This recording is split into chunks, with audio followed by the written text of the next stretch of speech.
Then from the Facebooks, Kirk Fredericks. I wanted to ask a question. No problem, Kirk. Welcome aboard. This past weekend, 4, 5, 6, Heritage had an auction with both the original ink cover and the color guide for issue 15. The color guide does not look to be blue lines. It looks to be a pencil sketch of the final cover and then colored in by Dave, I assume, over the pencil. Does anyone know if this is how Dave originally did his covers, to complete the ink cover and then a pencil sketch with a color guide on top? Or did he do a quick pencil sketch first and then a final inked version? Looking at the two versions, you can see the final inked version has improved upon the sketched color guide version. Both faces visible, better spacing with the bars, tail added, etc. I do prefer the slightly more evil smile on the color guide version.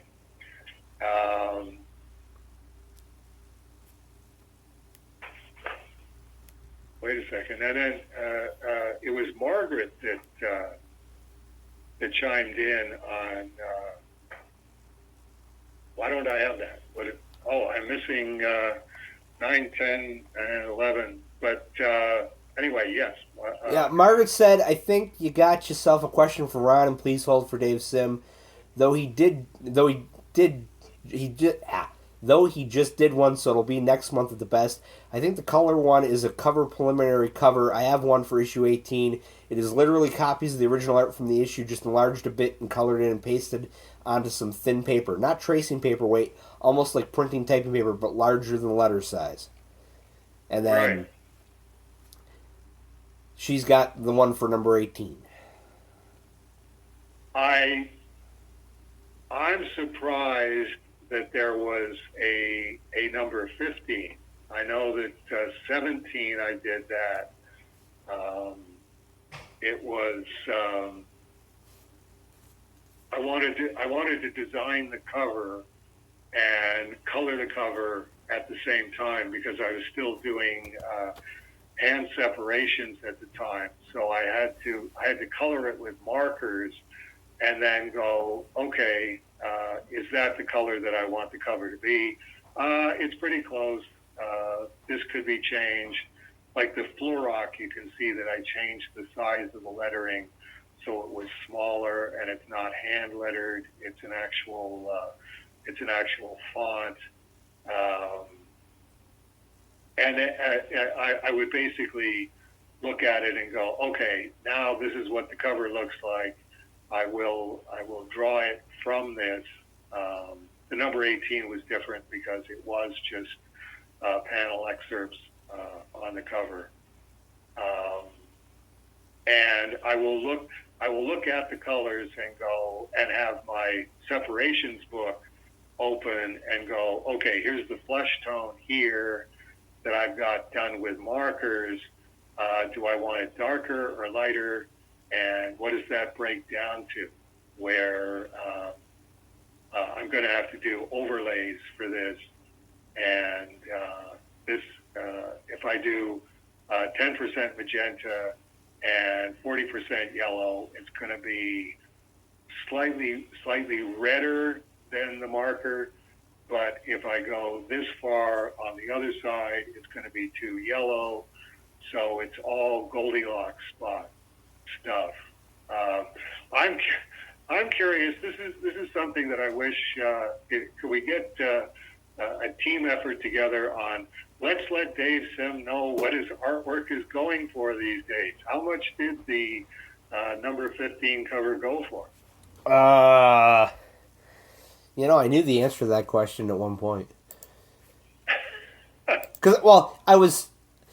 I have a thing in the rigmarole on A Moment of Service that links to the Heritage search for Dave Sim, and it's so whenever because the cover to 15 came up, the color guide came up, and then like 5 issues or 5 pages from 5 issues came up, I think. I mean, it was let me see if it's further back. Yeah, it was page 15 from issue 1 came up. The cover to issue 15, the color guide for 15, page 4 for issue 16, and page 15 from issue 29, and page 8 from issue 54. And it was, I mean, it all came up at the same time. And I was like, thinking to myself, I really hope that Kevin gets scans of all this, which Eddie told me he did. Oh, good. Yeah, it's gonna be most recent sales. There we go.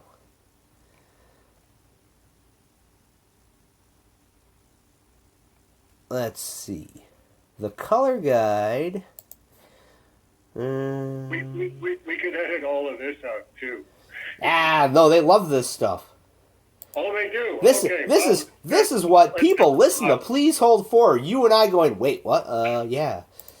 All right. Now I just gotta sign in. I actually bid on this. Oh, you did? Yeah, I'm like, I'm not gonna win, but I'm gonna throw my hat in the ring because I might maybe get through it. It sold for $1,080. The cover for 15. The color guide for the cover of 15. Color guides for 15. Okay. And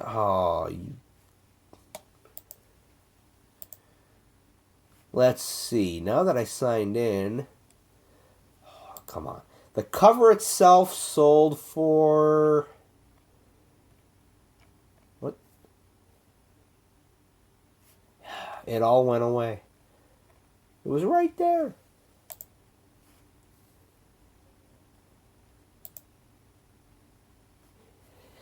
Oh, Dave, you're sitting down, right? Yeah. You've been regularly exercising. Your blood pressure isn't the worst. Your heart's in good shape. Because I'm feeling like when I tell you the amount that the cover for number 15 sold for, you're gonna have one of them Red Fox I'm coming Elizabeth moments. $20,400.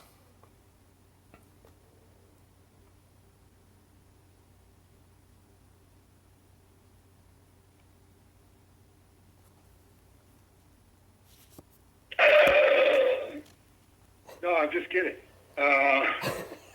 That's good. That's good.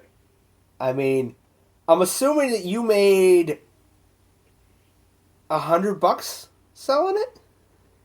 Back in the day. Covers at that time, yeah, I could. It would be in that ballpark. So it's pretty close. $100, 20,000. Let's not quibble. Well, I mean, I if you really want, I'll go on to the internet inflation calculator and calculate 1979? Yeah, ballpark. Yeah, $100 in 79. That's like 20,000 today. I'm sure it is. At least. Okay. Yeah, but the point being, if I don't know if you guys would want to go in rotation on it, or just go, or if you just want to do it anytime that there's an auction on Heritage or anywhere else of Cerebus artwork, it would be nice to know what it went for. And I don't have any idea that. I don't even get Heritage catalogs anymore. It's I think they finally went like, we can only tempt you for so long, Dave, to sell your artwork, and these are pretty expensive catalogs. We're not sending these to you anymore. You better send us some artwork to auction, or it's just falling through the cracks. And, Well, and since I'm here and it's right in front of me, page 15 went for $30,000. Page 15 from issue 1. Page 15 from issue 1, yeah. Okay, And that's a little more than I made. page 4 from issue 16 went for $2,520. Mm-hmm. And no, that's Carson. And page 29, or excuse me, page 15 from issue 29 went for $4,080. As with anything else, it's like it depends on what's on the page, and but yeah, it's nice to know that Dot Ignite did say the Cerebus prices are pretty stable and continuing to go up. His theory is that people have sort of moved on from the 1960s as the focus, and the 1970s and 1980s are starting to hockey stick curve up, that a rising tide floats all boats. So, yeah, I don't. If you wouldn't mind, just as an ongoing thing, since it sounds like you do search for this anyway, or you do have something set up where it's an issue. This is Dave Sim artwork, and it's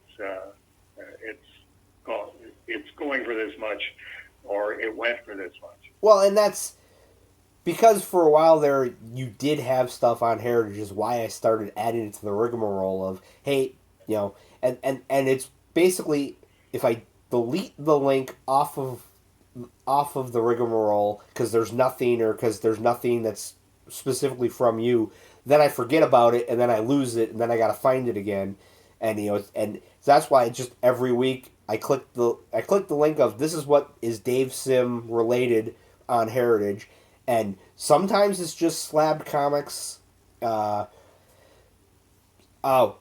Weirdly, the issue of Batman that has one of your fan letters in it recently sold slabbed in 9.6 for $780.